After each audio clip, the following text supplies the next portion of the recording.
gentlemen, please welcome the next president of the United States, President Donald J. Trump. And I'm proud to be an American, where at least I know I'm free.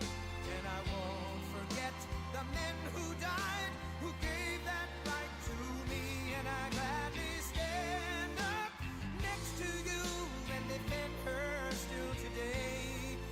'Cause there ain't no doubt I love this land. God bless the USA.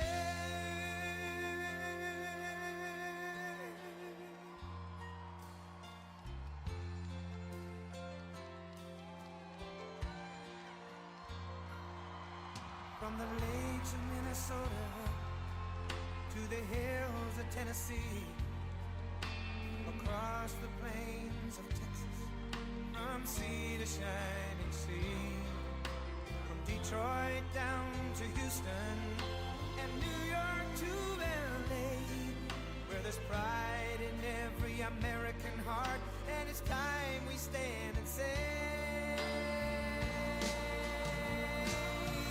that I'm proud to be an American, where at least I know I'm free. And I won't forget the men who died, who gave that right to me. And I gladly stand up next to you and defend her still today. 'Cause there ain't no doubt I love this land. God bless the USA.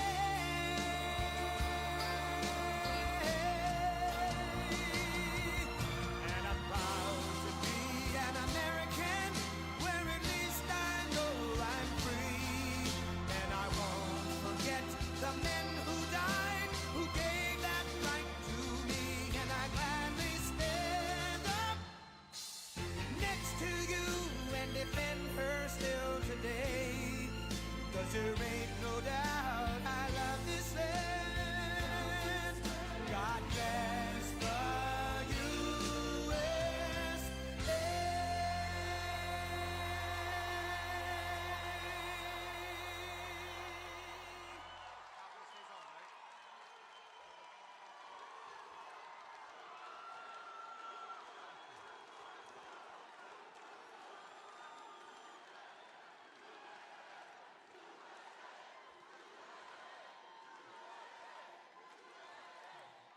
This is a very rambunctious crowd. This is a rambunctious crowd. Well, hello, Tucson. It's great to be with you. I love this place. We've been very successful here, as you know. And I'm thrilled to be back in the great state of Arizona with thousands of proud, hardworking American patriots. That's why this is a nice group. I like it. Look at all those people. Wow. As everyone saw 2 nights ago, we had a monumental victory over Comrade Kamala Harris in the presidential debate. We won big with independent voters, moderates, Republicans, and working people all across this nation, putting forward a clear vision to, very simply, make America great again.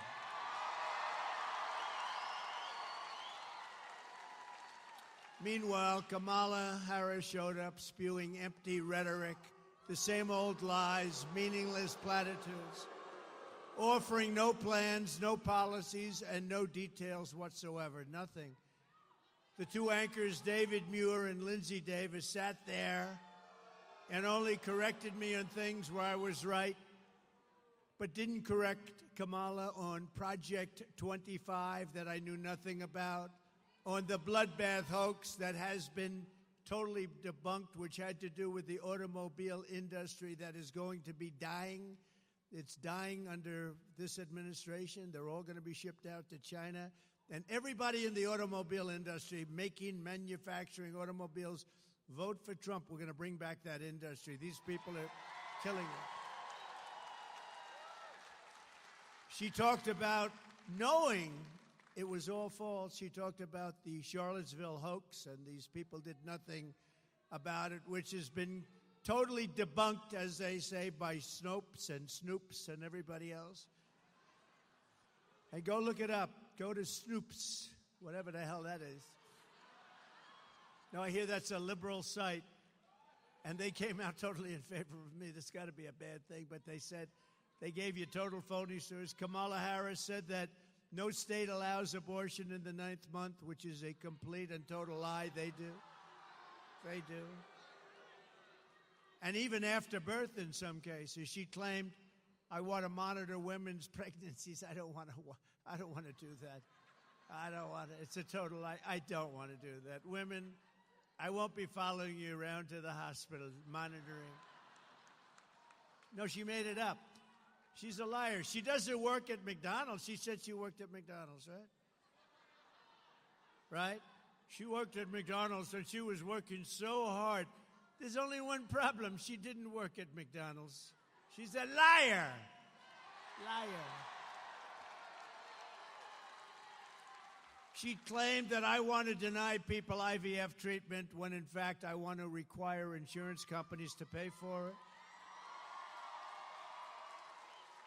And I came out totally in favor of IVF. That's fertilization for the men in the audience. I wish we got a lot of tough ones here. She claims she doesn't want to ban fracking when she said repeatedly over a 10-year period, I will not have fracking. Then about a little while ago, she goes, I'd love to have fracking. Her pollster came back and said, this is not good. In Pennsylvania, you want to ban fracking, that's not so good. That's a big part of what they do, right? And she came back. All of a sudden, she thought fracking was wonderful. Here's what happens with all of these things. Right after the election, she goes back to where she was. She claims she doesn't support mass gun confiscation, when in fact, she supported it entirely, and through her entire career, think of that, she wants to confiscate your guns.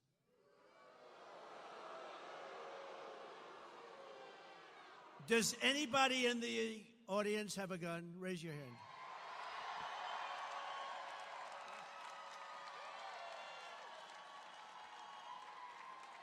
Would you mind if this lunatic knocked on your door? Hello, I'd like to take away your gun. Is that all right? Especially the women won't allow it. They're not going to allow it. That's unbelievable. What is that, about 100% of the audience? Let's go. Does anybody in the audience not have a gun? Wait, there's somebody.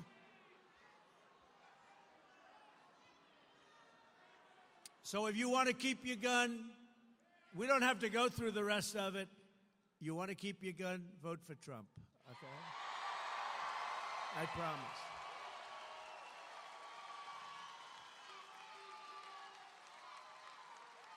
But, you know, she did something even worse than that. You know what it is? She was the leader of a thing called the movement, Defund the Police. How about that? She was the leader of the movement to defund the police. Now think of it. Anybody that wants to defund the police, that's called, she's down and dirty left, okay? That's down and dirty. If she's in there for a week at defund the police, we don't want her to be president. We don't want her for anything, frankly. But all of a sudden, she says, no, I never said it. You know, she actually goes around saying she never said it. But we've got like 10 years of tapes where she's saying it. With the guns, with the fracking, with everything we mentioned. She had many years of tapes. But the public was not fooled. They saw right through it. Kamala's lies and unprecedented partisan interference of two low-life anchors. They're low-lives. For them to do what they did, and they wouldn't correct her on like Project 25. I don't know what the hell it is. I purposely have not read it. I could, but I don't want to, because they never had my authorization. And for them to allow her to get away with me, everything I said, well, we don't think it's true, like the crime statistics. The FBI didn't report the most crime-ridden cities. They didn't do it. They left out large numbers of areas where they had a lot of crime. So the numbers came in, they weren't up too much. And if anybody in this audience doesn't think there's more crime now, there's so much more crime now, but they gave false and fraudulent numbers. They did it with something else. 818,000 jobs. Think of it. They said they had 818,000 jobs that didn't exist. So your jobs numbers look better, but now they had to do. What happened is they were taken away by a leaker. Usually I don't like leakers, but I like this particular leaker, whoever it was. But when a prize fighter loses a fight, you've seen a lot of fights, right? The first words out of that fighter's mouth is, I want a rematch. I want a rematch. And that's what she said, I want a rematch.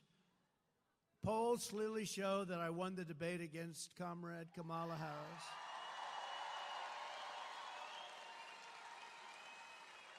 And as you probably know, because you know when you say Harris, does anybody know who Harris is?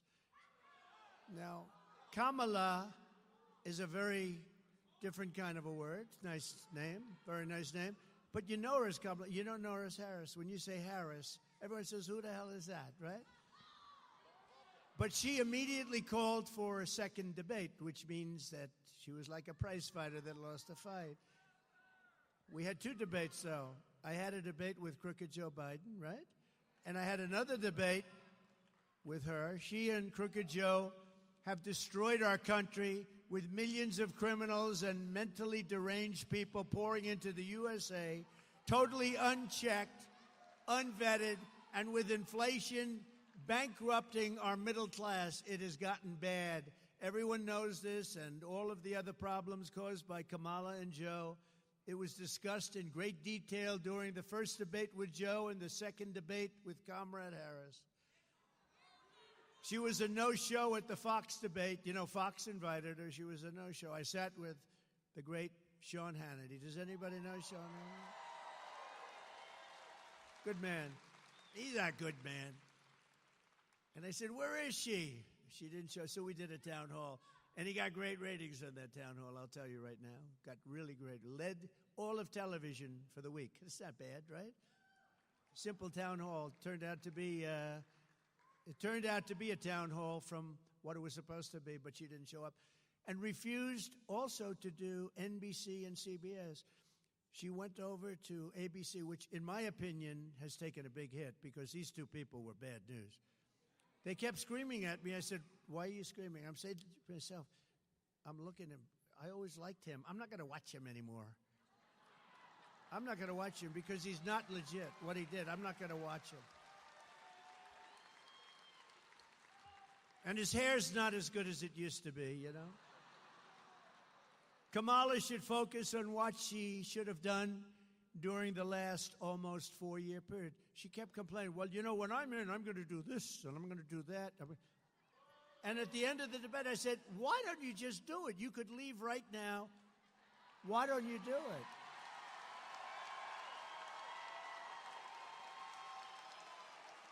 I'm going to do this, and then I'm going to do that, and then I'm going to do this and that and that. Remember at the convention when she went out and they nominated her, even though she got no votes, they nominated her? No, she came in last place in the primaries, right? And then she said, Donald Trump is a threat to democracy. No, she's a threat to democracy. She is a threat to democracy. But you remember when she went out and she said thank you? Do you remember that? It was the weirdest thing. Am I wrong? Because they were saying J.D. and I are weird. No, we're very solid people. She's weird. And that vice president of hers is really weird. He's really... That was a soundbite. You know, they said, oh, he's weird. That was, in other words, they gave it to their friends in the fake news. Weird. It's something I've never called. I've been called a lot of bad things, but not weird. But, you know, she went out, and the people were applauding and stuff, and she goes, thank you, thank you, thank you, thank you, thank you, thank you, thank you, thank you, thank you, thank you, thank you, thank you, thank you, thank you. I think she went nuts. There was something wrong with her. But I was very happy because I got the endorsement of the vice president's family. And I got the endorsement of the vice president's brother. And even sent me a contribution. And I was very happy because Barack Hussein Obama, his brother, as you know, endorsed me. So, no, his brother endorsed me.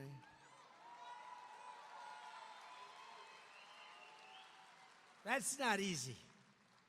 Now, so we have the endorsement of President Obama's brother. We have the endorsement of the brother of the future vice president. He better not win. If he ever won, this country will be in bad shape. It's already in bad shape. 3.5 years of what they've done to this country, especially, look, we're laughed at all over the world. We would have never had the Russia-Ukraine problem. We would have never had October 7th, Israel, the attack on Israel. None of these things, and we wouldn't have had inflation. And we wouldn't have had that horrible, the way we pulled out in Afghanistan was so horrible. None of those things would have happened. We would have had a much different country. And we wouldn't have 21 million people in our country right now that shouldn't be here. That I can tell you. So because we've done 2 debates and because they were successful, there will be no third debate.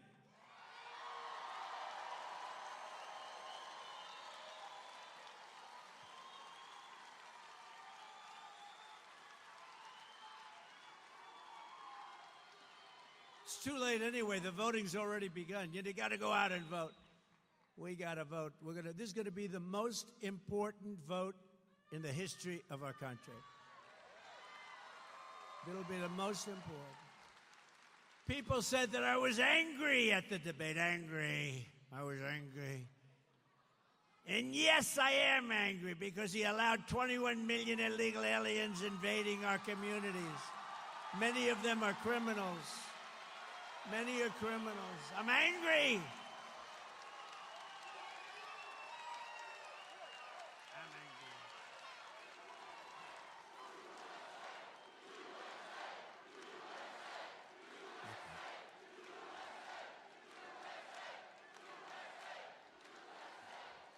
They said he's an angry person. No, they're destroying our country. I don't like. She's smiling. All practice, right? Did you see her? She's like. We're talking about a border invasion, the likes of which no country has ever suffered, and she's like this. But I am angry about Venezuelan gangs taking over Aurora, Colorado, and illegal Haitians, and he came in, illegal Haitian migrants taking over a beautiful place. It was so beautiful. Springfield, Ohio. I was there. I campaigned there a while ago. Springfield, it was so beautiful. Now it's just, what a place. Can you imagine you have this small little community, all of a sudden you have 20,000 illegals in your community. Nobody knows where they come from. I'm angry about young American girls being raped and sodomized and murdered by savage criminal aliens. I'm angry about rampant inflation destroying our middle class, and the American people are also very angry about that and every other thing that we've had to endure for 3.5 years. That's why 54 days from now, we are going to tell Harris that we've had enough. Our country can't take it anymore. We're going to go, Comrade Kamala Harris. You've done a horrible job. You've been the worst vice president in the history of our country. You had no chance of getting this position. You shouldn't have had it. You got no votes. Whether you like Biden or not, he got 14 million votes. She had none, not one. We're going to go, Comrade, you're fired. Get out. Get out. Get out.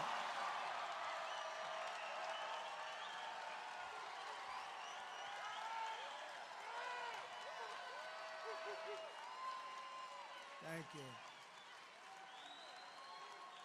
Thank you, everybody.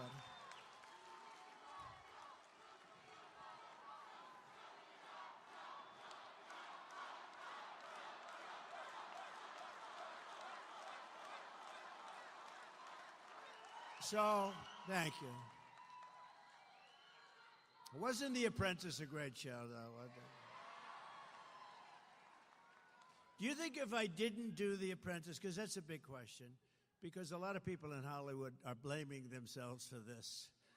They're saying if we didn't do The Apprentice, he wouldn't be. But, you know, they all vote for me, you know that, because they want to pay low taxes. They talk about, no, we don't like Trump. But when they go to vote, they go, anybody watch? It's true. They want low taxes, no crime, great schools, strong military. They don't want a border invasion. They don't want people pouring across the border illegally from prisons and places. So they go in, they say, no, I'm not for Trump at all. I will never vote for him. Then they go in.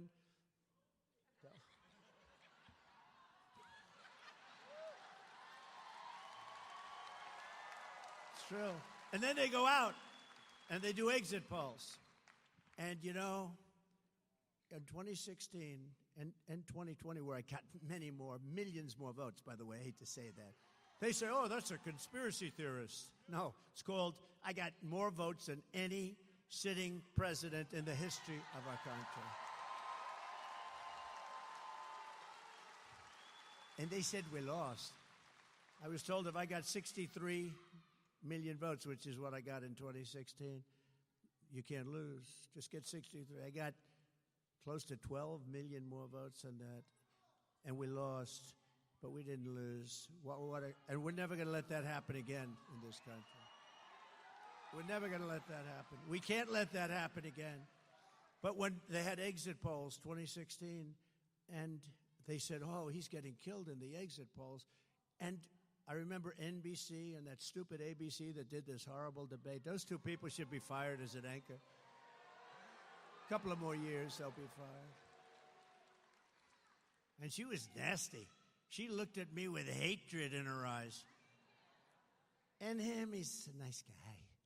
I mean, they were told to do it by George Slobodopoulos, who's in the group, right? George Slobodopoulos.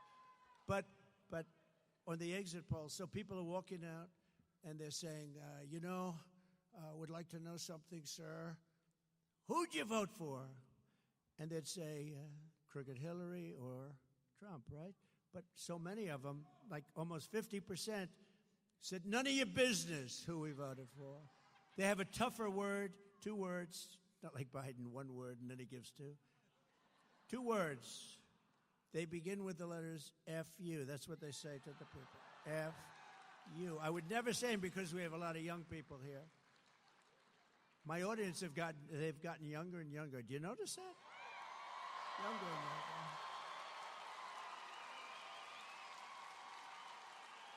Don't worry, I still like the old people the best. I don't care. I don't care. Let that cost me, all these young people. Let that cost me the election. I still like the old people the best. Got to stay with the people that got you there, right? I love what we're doing for the old people, you'll hear. But so that was the 2 words, but I don't want to use those words. So they said, none of your business, which is not really what they said. And they walked out, and everybody said, Trump is finished. He's not getting the numbers. Because in the past, nobody said that. They'd say, I'm voting for this one or that one. There were no people that wouldn't say, they'd just say who they voted for. So what they did, thank you, darling, thank you. So what they did, she keeps saying, I love you, right in the middle of my punchline. So they always say one or the other. And I had one analyst who was very smart, but I was called by Fox, this person at Fox, sir, I'm sorry, sir, it doesn't look good. It doesn't look good. And they say, it's 4 o'clock in the afternoon, because, they've interviewed all these people. And another one would call me. They all said, they were actually happy. Most of them were happy. Some were really sad, though. A lot of the people were really sad. So it came out, this is going to be a very short evening for Donald Trump. They were so happy. Martha Raddatz was actually crying at the end when I won. She was crying. You don't think she's biased, do you? Martha Raddatz, also of ABC. ABC is the worst of the group, by the way, I have to tell you. They're all bad. But the worst is ABC, and they proved that with the worst 2 anchors anybody's ever seen on this thing. They were the worst. At least they shouldn't have been so obvious, right? So anyway, so I walked out, and the people walked in, and I was getting calls that thousands of people all over the country. I'm sorry, sir, I'm sorry. Then one guy calls me up who's a political, brilliant guy, and he said, sir, and, I went to see, I don't think I've ever told this story. I went to see our great First Lady, and I said, darling, I got home from Michigan. I was in Michigan last stop. And I got home from Michigan at like 4 o'clock in the morning. I had a rally. We had 42,000 people. At 1 o'clock, I did 7 rallies. I started in Florida. I went from Florida, where it was 88, to Michigan, where it was 20 degrees below zero. I said, if you don't catch a pneumonia in this business, you're never going to catch a pneumonia, right? But I went to our great First Lady, and I said, darling, and I felt okay. It was amazing because, the athletes, they say, I left it on the field. I left it all on the field. Well, I did, because I did 7 major rallies for 2 days, 7 each. Who the hell can do that? People were saying nobody else could do it. You think Biden could do it? I don't think so. I don't think Biden would do 7. I don't know if he'd do 1. He'd do 1 that would last for about 3 minutes. Now, we did major rallies, speak for an hour, hour and a half sometimes, go to the next state. We get all up and down. We went off everywhere. But this one guy calls up. So everyone had called me. I had a young gentleman in my family came to see me. Sir, you haven't lost, but it's not looking good. This is at 5 o'clock in the afternoon on Election Day, right? And I said, it's all right. Don't worry about it. So I went to see my wife, and I said, I don't feel the way I thought I'd feel. I thought I'd be, devastated. But I left it all out, and if we don't make it, but it looks not good. She said, does it look like you're not going to win? I said, it really looks that way, and we'll get by it. It's one of those things, but I was very disappointed. But I just felt it wasn't like, gee, if only I worked a little bit harder, because humanly, you couldn't work harder. Then about 5:30, I get a call from a very smart political guy. And he goes, sir, I'd like to congratulate you. I said, on what? He said, you won this election.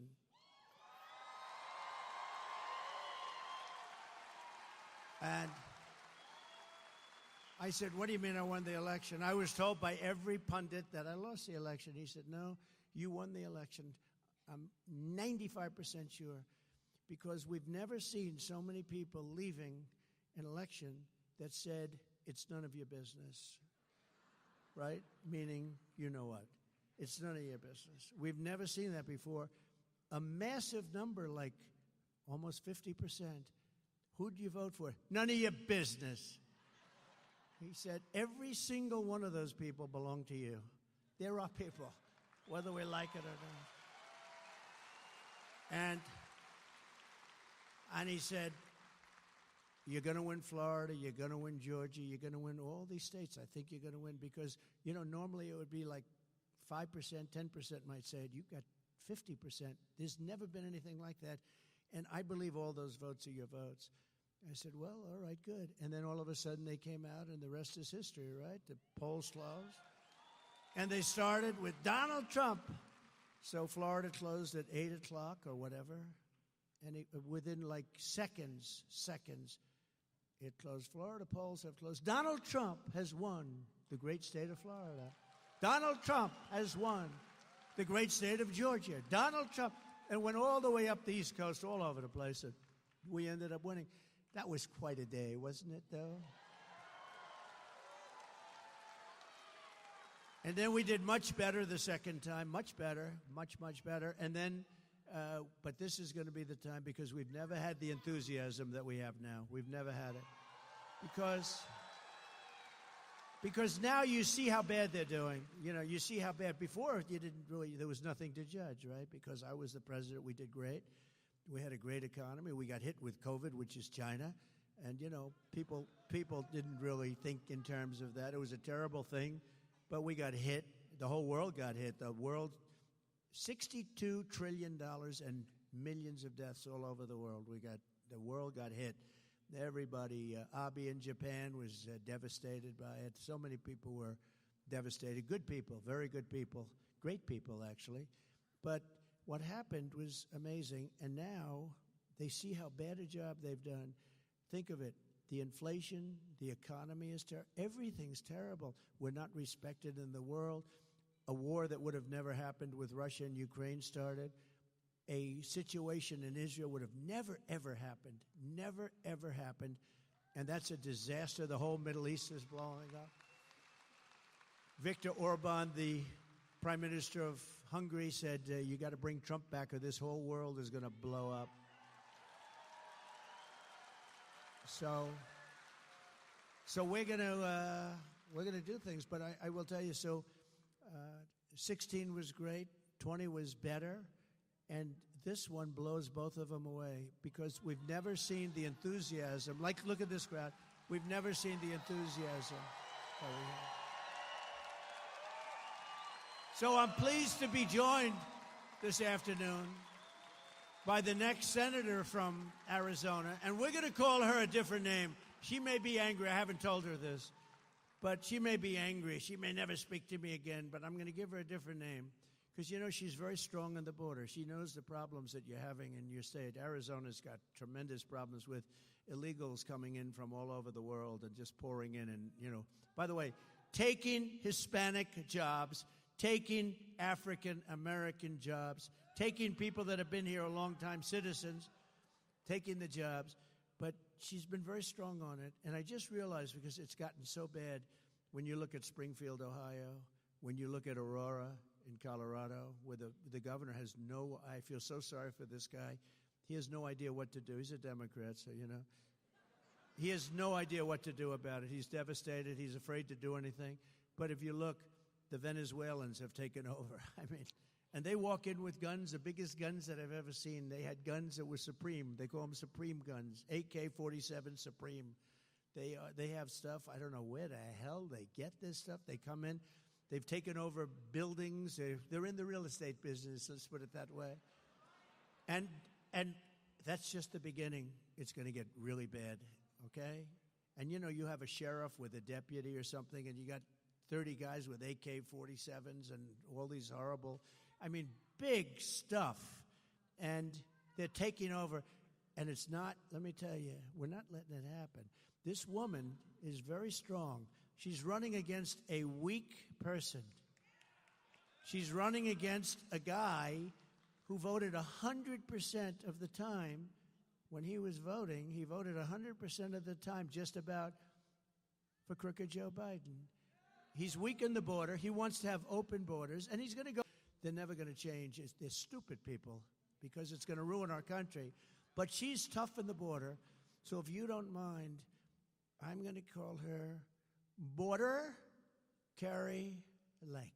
From now on, it's Border Carrie Lake.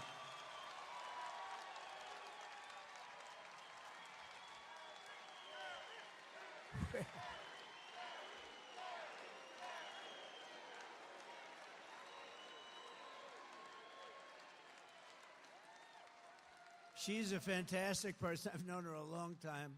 I was one of the early people that endorsed her, and I'll tell you, she is tough on the border. And, you know, that's taken over. I think in 2016 I won maybe because of the border. I don't know, the economy, the border, whatever. But a lot of it was, but the border, and I fixed it.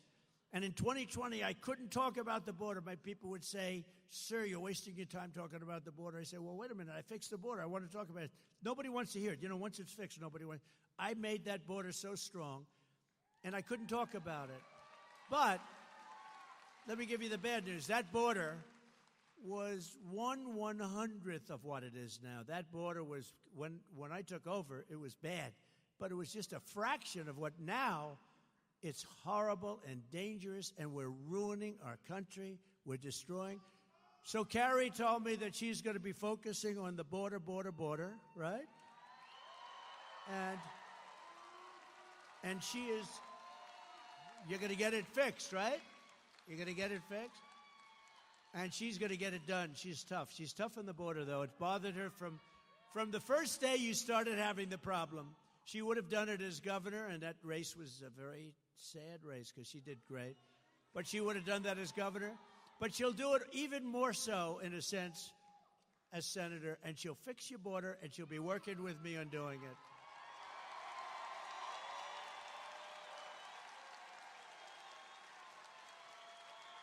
Border Carrie-Lek. Thank you. Thank you, Border Carrie. I don't know. I'm giving her a tag. You know, when I give people tags, it stays. But that's a good one. She's going to be great. She'll be a great. And the guy, honestly, he is nothing. This guy that's running, he's got nothing going, and he couldn't care less about the border. You need help. You can't let this happen. Also, a candidate who's a great person, who I endorsed, he just did a fantastic job of everything he's done. Now he's running, as you know, for Congress. He's doing really well. Won in the primaries, tough races. Won in the primaries. He's somebody that really seems to be able to get the job done like very few people that we all know.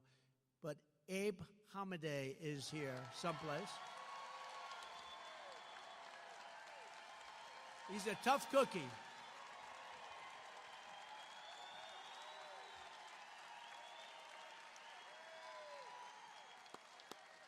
He's a tough cookie, and I can really name him border also, but how many names can I use? But you're a big border guy. You want to see a strong border, and you'll win on the border. You will, and Carrie will win on the border. You don't have to talk about anything else, because everything else we'll fix. We'll take care of we'll bring your interest rates down. We'll do everything, but you'll win on the border. If you guys just focus on that, you don't have to talk about much else. There's a man that's going to help you a lot on the border, too. He's a fantastic friend of mine, Art Del Cuello. Border Patrol, the head of Border Patrol. Where is Art?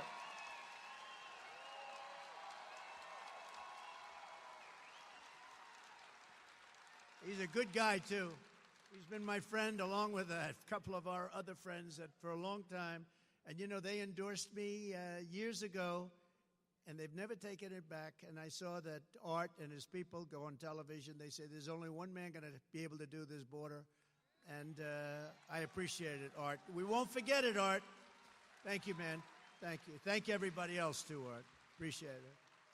And Arizona Republican Party Chairwoman Gina Swoboda. Gina, she is great. She is a winner. Thank you very much, Jane. And I'd like to thank all of the police I met backstage and Border Patrol people, ICE.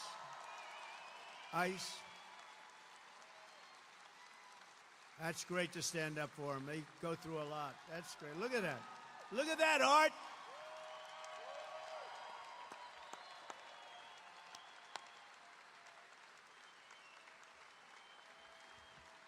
That's great. And they deserve it, too. You don't know how much respect we all have for you and the job you do, and it's dangerous work. And, you know, they want to really do the job. They're stopped from doing their job. They want to do their job. They want to work. It's more dangerous. It's harder. But they want to save our country. These people are incredible, I'll tell you.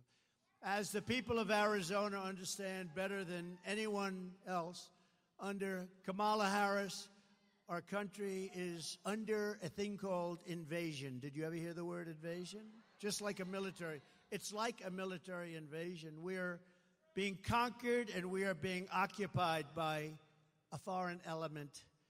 And, you know, if you think about it, China has a 5 million man army, mostly man in that case, I can tell you. But they have a 5 million person army, and we have 21 million people coming this year. This period of time, 21 million people over the period of the last few years. Think of it, they have a 5 million, that's a big army. And we have 21 million people here, so cut out half. That means you have 10 million people, and they have guns. You just see that. If you look at Colorado, take a look at Aurora. They have guns that are the most sophisticated guns anywhere in the world, high-powered stuff. And, you know, you say to yourself, so if you cut the number in half, 10 million people, and cut that number in half, 5 million, that's the size of China, and what they have as an army. It's pretty dangerous stuff. We got to get them the hell out of here. As discussed in the debate, not only is Comrade Kamala allowing illegal aliens to stampede across our border, but she is flying them here from other countries. Remember, she said, no, no. Remember when their polls were crashing a few months ago, she said, oh, and they issued some order, Art. I don't know what it was, because it stopped it a little bit, slowed it down a little bit, but it doesn't mean he knows. He's laughing. He knows, because they'll slow it down a little bit, then they'll say, oh, look at the numbers. But they have a problem. They didn't include the airplane numbers. They fly them in by the tens of thousands. Think of it. They're trying to say they're into the border, and yet they have airplanes, beautiful airplanes, going and picking them up and dropping them into the middle of our country, where I would say that the states, it means we really have 50 border states. No, they're dropping them into the middle of our country all over the place. They fly them in. Think of that. They fly them in by jets. They're flying in all the time. And Art, they don't count those numbers, do they? They don't talk about them. When they fly in, and then they have a special app, right? They have an app where the cartels are allowed to use the app to get their people in. Do you believe this? It's an app for cartels. So the illegal cartels that are among the richest people in the world, by the way. We think we have a lot of wealth. Well, take that 400, the Forbes 400 or whatever it is. Forbes isn't doing so well anymore. But take whatever the hell 400 they have. These guys would qualify. In many cases, they'd be a hell of a lot richer. The cartels are using this app, think of it, to bring thousands and thousands of people here illegally. Over the past 3.5 years, Harris-Biden administration has resettled 500,000 illegal immigrants from the failed state of Haiti, which is a totally failed country, very sad situation, into American communities, including over 200,000 who Kamala has illegally flown into the United States by airplane. Think of that. And they're coming out of Haiti, and they're coming out of other failed countries at levels that nobody has ever seen before. In addition to Aurora, Colorado, there's a place called Springfield, Ohio, that you've been reading about. 20,000 illegal Haitian immigrants have descended upon the town of 58,000 people, destroying their entire way of life. This was a beautiful community, and now it's horrible what's happened. Enrollment on the state's Medicaid and food assistance programs have soared. Motor vehicle accidents have skyrocketed. Recording of 911 calls even show residents are reporting that the migrants are walking off with the town's geese. They take in the geese. You know where the geese are? In the park, in the lake. And even walking off with their pets. My dog's been taken. My dog's been stolen. This can only happen. These people are the worst. I'm telling you, Biden and Kamala, this is the worst combination in the history of our country. The only one happy is Jimmy Carter, because he's no longer referred to as the worst president in history. Not even close. Likewise, the small 4,000-person town of Charleroi, Pennsylvania. Have you heard of it? Charleroi. What a beautiful name. But it's not so beautiful now. Has experienced a 2,000% increase in the population of Haitian migrants under Kamala Harris. So Pennsylvania, remember this when you have to go to vote. Okay, just remember this. 2,000% increase. This is a small town. All of a sudden, they got thousands of people. The schools are scrambling to hire translators for the influx of students who don't speak not a word of English, costing local taxpayers hundreds of thousands of dollars, and the town is virtually bankrupt. This flood of illegal aliens is also bringing massive crime to the town and every place near it. Earlier this year in Massachusetts, one of the Haitian illegals who Kamala flew into America was charged with raping a 15-year-old girl and badly hurting that girl. Also in Massachusetts, a Haitian migrant was charged with raping a pregnant woman and beating her very badly. Yet another Haitian migrant who she imported was arrested for molesting a 10-year-old child who lived right next door. The child next door was badly hurt. In New York this year, an illegal brought in through Kamala's migrant phone app was charged with savagely murdering his two roommates. He had two roommates set up by the people that set that up in this country. Welcome. They go, welcome. What would you like? Oh, I'd like to have a nice room. Okay, we'll give you 2 roommates. Viciously stabbing them to death. But these are just a few of the many, many stories. There are hundreds and hundreds. There are thousands of stories. They're coming in from all over the world, from prisons and jails, from mental institutions and insane asylums, and many tourists at numbers that we have never seen before. You've never seen these numbers before, Art. You never saw these numbers before. Have you? You've never seen anything like this. This is unique, at least with you. It's unique. We cannot let this happen to our country. It will not end well unless Donald J. Trump is elected the 47th President of the United States.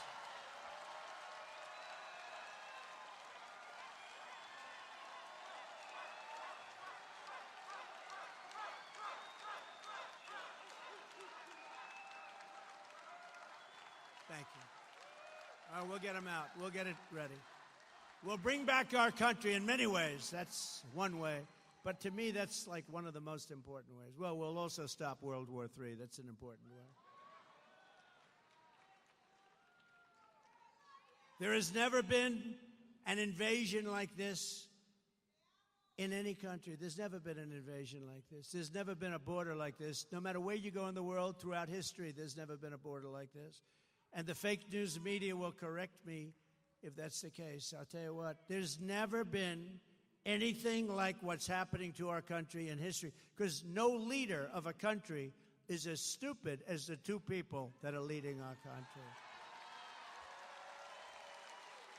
In fact, our leadership, if you think about it, is non-existent. I mean, where's Biden?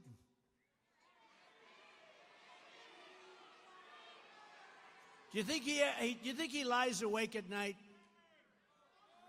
turning and tossing on finding a way to stop the horrible war between Russia and Ukraine? I don't think so. He hasn't spoken to Putin in years. I will get that war settled as president-elect.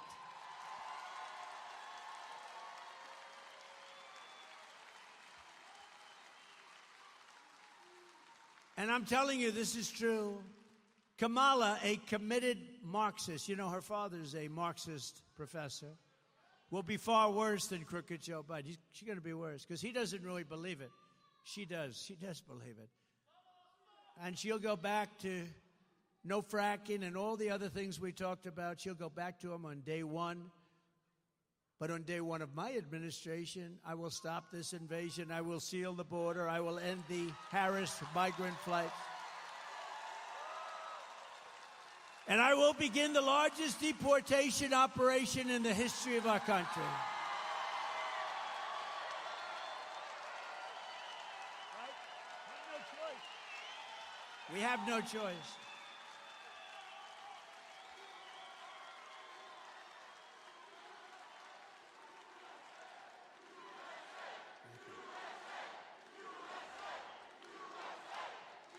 Thank you. Thank you.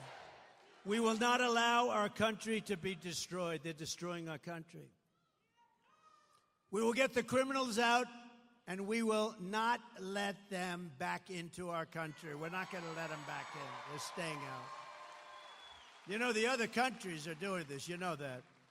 And this is all over the world. This isn't just South America. This isn't Honduras alone and Guatemala, El Salvador, Mexico. This is all over the world. The Congo in Africa comes. A lot of people coming from the Congo, but Africa, they're coming. Asia, the Middle East, and South America, but they're coming from all over the world.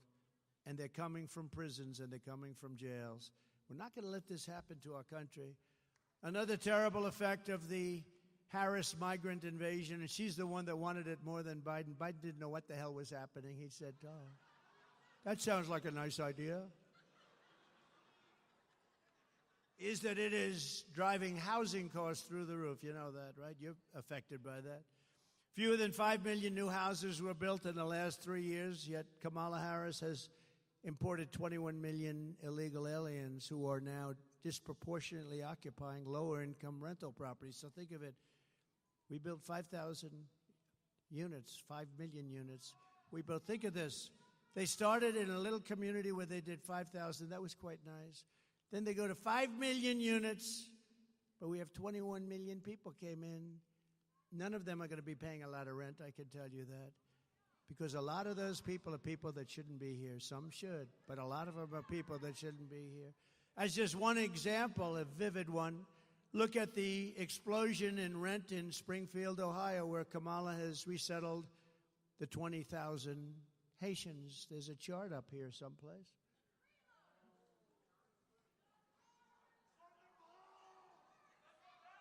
I don't like that as much as the chart that I had in Butler, PA. That was my fault.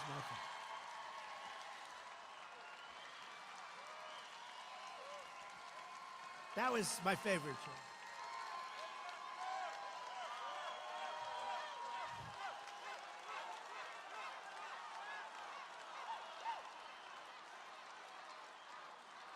No, that was my favorite chart. We still have that. That was a great, beautiful chart. The red, the yellow, right? And the blue. That was my all-time. That is going to be my all-time favorite chart. I don't care what chart I look at over the years. I will sleep with that chart every single night.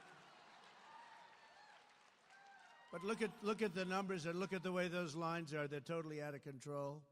When I return to the White House, we will require that all companies receiving federal housing subsidies to verify citizenship. We're going to verify citizenship. We're going to make sure that it's a legal residency. And as a condition of their rental agreements, they're going to have to do all of it. Taxpayers will not subsidize apartment rentals for illegal aliens, and we will not permit illegals to drive up the cost for Americans in need.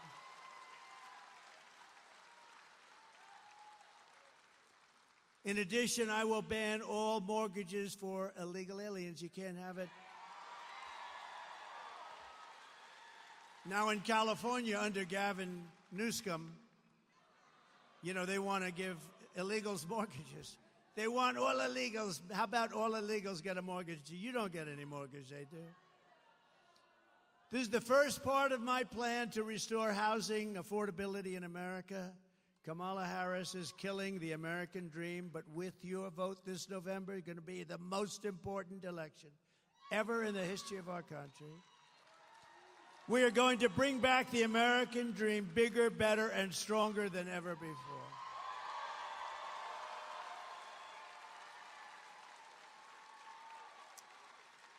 Going to bring it back.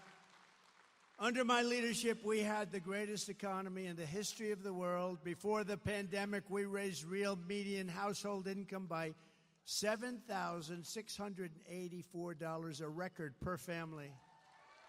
We achieved the lowest Hispanic American unemployment rate and the lowest Hispanic American poverty rate in the history of our country. And Hispanic American household wealth and home ownership reached the highest level ever recorded. Thank you very much. I like you.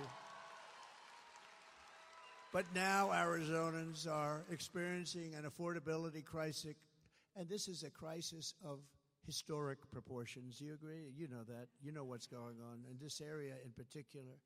Today, not a single major city in Arizona is considered affordable, not one. When I was president, nearly 2/3 of the homes in Phoenix were considered affordable for families making the median income. Think of it, 2/3, and now it's none. Today, the number of homes that are affordable for those middle-class families is down to a number that you don't even want to hear. It's almost like nothing. Here are the other pillars of my plan to end this nightmare and help millions of Arizona families afford the house of your dreams. We will rapidly reduce inflation by slashing energy costs. We're going to slash energy costs, taxes, and we are going to slash regulations. By quickly defeating inflation, we will in turn bring interest rates down very fast. When I was president, interest rates were hovering around 2%. You got a mortgage. Oh, look at that guy, the big guy. Stand up. Look at the shoulders on him. You got a mortgage at around 2%. That's right, you. How many people have a... Who else looks like that? Nobody going to mess with him, right? Nobody going to mess with that guy. But he was happy when I said, you got a good mortgage. I can see a lot of other people did. Today, the mortgage rates are at 10%, 11%, 12%. You can't get the money. We're going to bring it down very fast. We're going to bring energy down. We will drive down the rates so you will be able to pay 2% again, and we will be able to finance or refinance your homes drastically at much lower costs. You do a refinancing or a financing if you're looking. This step alone will save Arizona families between $800 and $1,000 per month on their mortgage for a typical home. Under Comrade Kamala Harris, your electricity bills here in Arizona rose an estimated almost 100%. It's the largest increase anywhere in the country. Did you know that? Congratulations, you're number one in the... Oh, that's right. That's not good. No, congratulations. You're number one in the country for the increase in your electric bills. What the hell is going on? As president, I will end the Harris-Biden war on American energy on day one. And under my plan, it is my goal to cut your energy costs by 50% in the first year.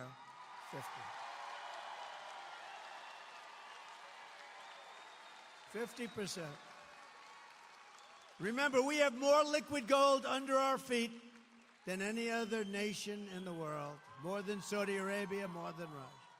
We will slash the cost of heating, air conditioning, gasoline, electricity. And by bringing down the price of energy, we will defeat inflation and reduce the prices, which are through the roof right now. People can't afford cereal.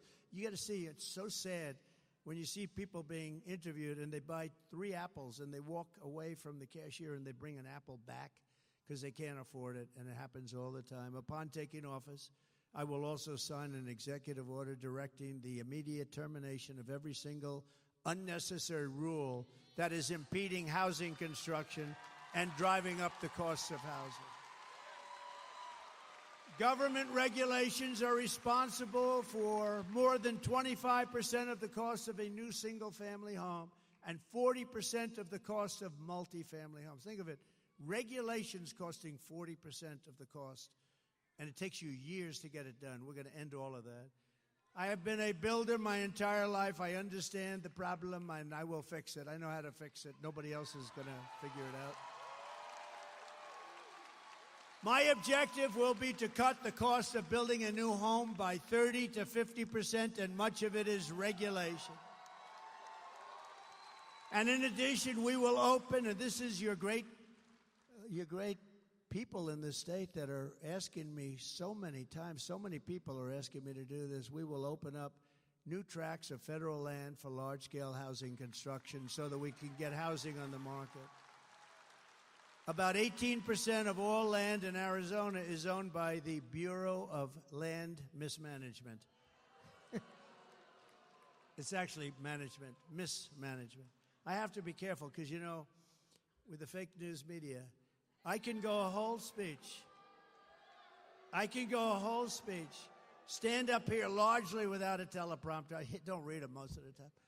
But because you'd find it very boring when you read teleprompters. Run, spot, run. Remember I said that? But I could go a whole day. I could go stand up here, talk to you for 2 hours. If I mispronounce one word, like I called mismanagement, I said the Bureau of Mismanagement. Well, I was kidding. They won't say that. They'll say he's cognitively impaired. No, it's true. Watch, that'll be all over television. Sarcasm for me is the worst thing possible because when I'm being sarcastic or say something kiddingly, like even the other night, I was talking about how much we won by a certain election a few years ago. And I jokingly said, they won by just a little smidgen. Is it true that you think the election was close because you said just, I said, yeah, I was being sarcastic. It's not good when I imitate Joe Biden not being able to find his way off the stage, which happens all the time. No, it happens all the time. I get decimated by the fake news media, and sometimes they say, look, he can't find his way off the stage either. You have these stages, they have like 4 or 5 stairs, usually 1, 2, 3, 4, 5, 6, 7. Well, is this a government-owned building? They have more. They have usually more stairs. But when I do an imitation of that, they will sometimes say, because I called up our great First Lady, I said, how great was my speech tonight? Because they're always on television. You know why? Because they get good ratings. I said, how great was my speech tonight? Did you see the size of that crowd? Oh, and by the way, her crowds are zero. Her crowd, she's got no crowds. They bus the people in. They pay buses to bring people. Nobody here rode in on a bus, I guarantee you that, unless you own it. I said, did you see how great my speech was tonight, darling? How great? She said, well, it was good. I said, what'd you think? Well, I didn't like your hair. Oh. I said, what else? But the people were going crazy. They loved it. Well, yeah, they might, but you looked really bad. You couldn't find the stairs off the stage. I said, I was imitating that guy. But this is the fake news media, just like these two fakers that were up this weekend. I think they really hurt their career. I really believe that. I think they hurt. I hope they did. Finally, I will save America's suburbs by protecting single-family zoning. The radical left wants to abolish the suburbs by forcing apartment complexes and low-income housing into the suburbs right next to your beautiful house. Right next, you have a beautiful house, and they want a nice low-income building to be right next to you. I will end this Marxist crusade. I did it, I did it. 5, 6 years ago, I did it. The suburbs were safe. That's why when they say suburban women maybe don't like Trump, I think they're wrong. I think they love me. I do. I never had problems with women. I never had any problems. But they say suburban women.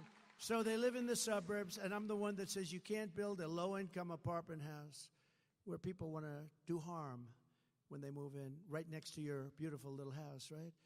And then I hear the women don't like me. The women want strong borders. They don't want to be hurt, molested, killed. They want their family to be safe. They want a strong military so we're not going to be attacked by anybody. Peace through strength. So why wouldn't they like me? Those are the things that I stand for. They want good education. And I'm for choice. They also want choice. Choice is a big thing in education. To get even more relief to American workers, I will massively cut taxes for working families, and we will have no taxes on tips, no taxes on Social Security benefits.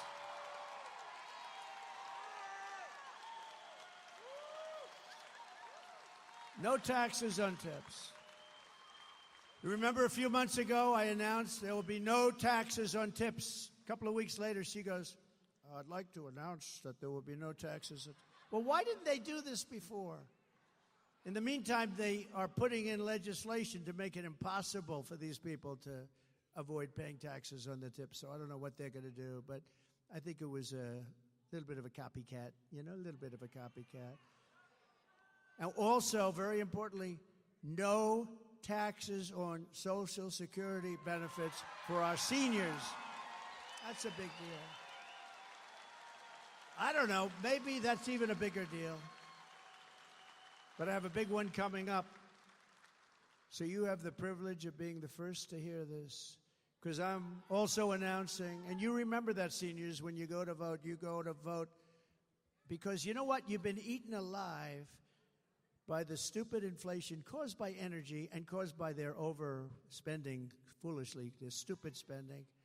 The Inflation Reduction Act, they call it. And then they said, well, it was a lie. It was really part of the Green New Scam. Okay? Remember that? They said it was a lie. It was a massive spending, trillions of dollars, and it caused inflation, but it also was helped, inflation, by their stupid energy policy. And just so you know, they're doing about what I was doing, but that was 4 years ago, 5 years ago. I would have had it quadrupled by now. They're doing the same thing as I was doing many years ago, but they had to. They were cutting it like crazy. They lost ANWR, the biggest site in the world that I got, Ronald Reagan couldn't get, nobody in Alaska. And they went out and it was terrible. Remember the first part where it was $5, $6, it was going through the roof? And he said, bring back the Trump plan. What did they do? So they got those rigs going again, and we had sort of similar numbers, but mine would have been 4 times, maybe 5 times higher by now. And what they have is they're just steaming along. And let me tell you, if they won the election, right after the election, they're ending all fossil fuel. You're not going to have any, and you're going to find out what bad living is. Today, I'm also announcing that as part of our additional tax cuts, we will end all taxes on overtime. You know what that means? Think of that. Think of that.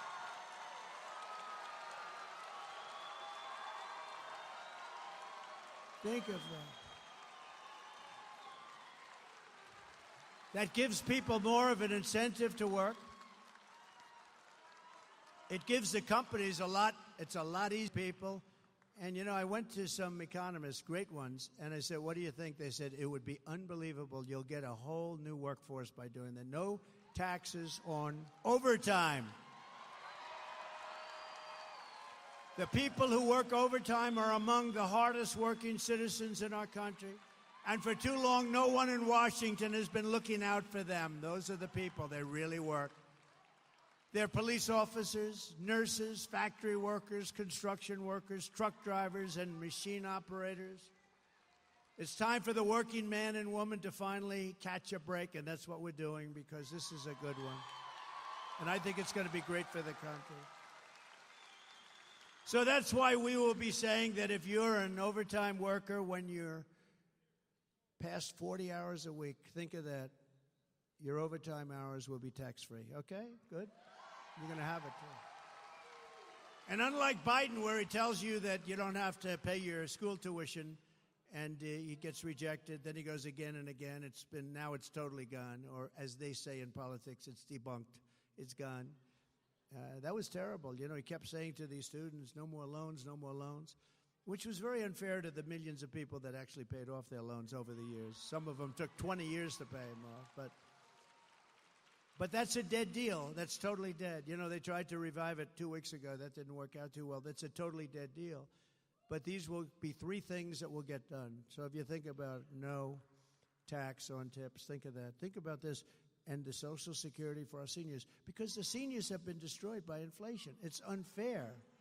And this is like a whole new life for them, because you're talking about a lot of money. So no tax on Social Securities for our great seniors. And this last one is no tax. You work your ass off, no tax on overtime. And that's so good for the employers. One of our economists said, I think that's actually going to bring money into our economy. You know, when I cut taxes, we had the largest tax cut in history. And when I cut taxes with a much lower rate the following year, we took in more money than we ever took in with a much higher rate. People, the jobs, people work by a lot. But this is how we will end the era of inflation, mayhem, and misery under the Kamala and Crooked Joe regime, and unleash safety, prosperity, and peace for Americans of every race, religion, color, and creed. Together we will deliver low taxes, low regulations, low energy costs, low interest rates, and low inflation so that everyone can afford groceries, a car, and a beautiful home. We will stop the invasion and end migrant crime, support our police, strengthen our military, build a missile defense shield over our country. Much of it will be made right here. Ronald Reagan wanted to do it many years ago, but we didn't. Honestly, we're lucky we didn't, because we didn't have the technology. Now we do. You see in Israel how it works, and we're going to have the biggest and the best. We make it. We're going to all make it, and a lot of it's going to be made in a place called Arizona. Is that okay? We will keep critical race theory and transgender insanity out of our schools.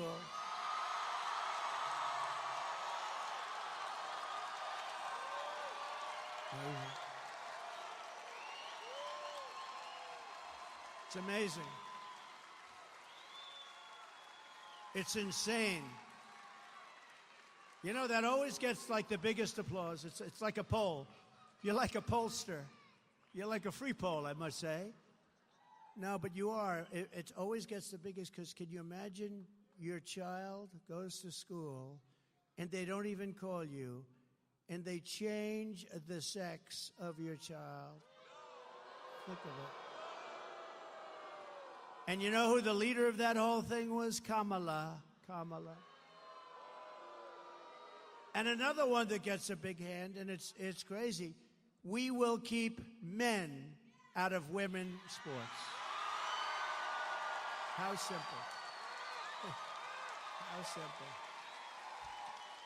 How simple is that?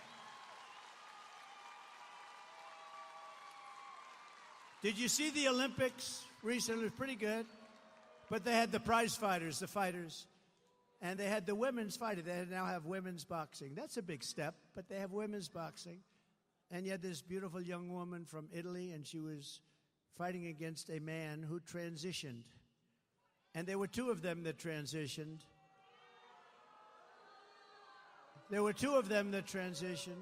By the way, shockingly, both happened to win a gold medal, okay? The two transition men won. But the woman from Italy, she's up, and she's a good fighter. And she's up, and she wants to win, and she's going to show that we can take this man or the woman, this transitioned person, they say. I said, what do I say? They said, transitioned person. And I said, fine, I'm going to say that. But she's going to show them. And he goes, for those that don't know much about a left is just sort of a little defensive. Boom. She didn't know what happened. She pulls away. They thought, what happened? She's not. Then she gives it another try, and he goes, boom, with the left. Not the right. This is the one that really hurts, right? Boom. And she goes, I've never been. Then she quit. She walked off. That was the end. She didn't even go there. She just walked off. She said, I could never stay. I've never been hit like that. Then the other fighter, the same thing. So you had two transitioned people fighting. They both easily won gold medals. The greatest is the weightlifting, though. A record that stands for 18 years. And they put 1/8 of an ounce here and 1/8 of an ounce here on the big barbell. And they got women that are so strong. And this one was going to break the record, and she went up with that thing. She got it, and her parents are right there. And they're going, come on, darling. My wife hates when I do this. She says it's so unprecedented. She's got a great style. No, she goes, do you have to do that thing with the weightlifting? It's so, but people like it, right? Should I do it or not? I tell her that. I said, people love it, but she gets it up here. The parents are right where you're sitting. These beautiful women up here. The parents, mom, dad, they're so proud. She gets, come on, baby, you can do it. You saw it. Boom. Can't do it. She couldn't get it up. Then a guy comes up. They asked him outstage, have you lifted before? Not much. No, just sort of started. And he said, oh, good luck, sir. I mean, ma'am. And he goes up, looks down. Give him a gold. How crazy is it? Or the swimmers. How about the swimmers? You have the greatest swimmers in the world. They want to win. They want to compete. And this one young lady, all-America swimmer, they're all sort of all-Americans or close. And she looks left and she sees young ladies that she's been growing up with because, you know, they meet the top of the peak, right? The top of the peak, the best. She looks left and she sees 5 young ladies that she's grown up with in California and other places. She looks to the right, she sees 4, and this person next to her who's gigantic. Looks like Wilt the Stilt Chamberlain on steroids. And she looks up. She's never seen anything like this, but she's okay because she's like top. And she's going to break that record. She's going to break the Olympic record. This guy had a reach that nobody has ever seen before. So he gets in and he jumps in, they jump in that pool, and she's swimming like crazy. And as you know, you probably heard, they had to take her out. She was seriously injured. You know what injured her? Wind burn. He went by her so fast that she suffered massive wind burn. Very serious problem. He won by a lot. In fact, he was having lunch while the other young ladies were coming. He was enjoying a nice lunch as the rest of them were swimming in. How demeaning to women, right? Demeaning. How ridiculous. How demeaning to women, like they have wrestling. Stand up again. Will you stand up? Right there. You with the Trump. How the hell can a woman... Is there any woman in this audience that wants to take this guy on? All right. No, I love that guy. Anybody wears a Trump shirt, I like that guy. He looks okay to me. We will defend the Second Amendment, restore free speech, and we will secure our elections. Everyone will prosper. Every family will thrive. And every day will be filled with joy and opportunity and hope. But for that to happen, we must defeat Comrade Kamala Harris. I use that term because you know what that term means, right? Communist. She's a Marxist, communist, fascist, socialist. She's not actually a socialist. She's gone past that. Remember, I used to say, America will never be a socialist country. Actually, they skipped past socialism. They started at communism. We must stop her country-destroying liberal agenda once and for all. So get everyone you know. You got to go vote. You got to get people to vote. Because we want to get a landslide that's too big to rig. You know, if we have the big votes, they can't rig it. They try. They're the most dishonest people. We want to go too big to rig. On November 5th, we will save our economy. We will rescue our middle class. We will reclaim our sovereignty and restore our borders. And we will always put America first. We will take back our country. Arizona, thank you very much. And God bless you all. Thank you. Thank you very much.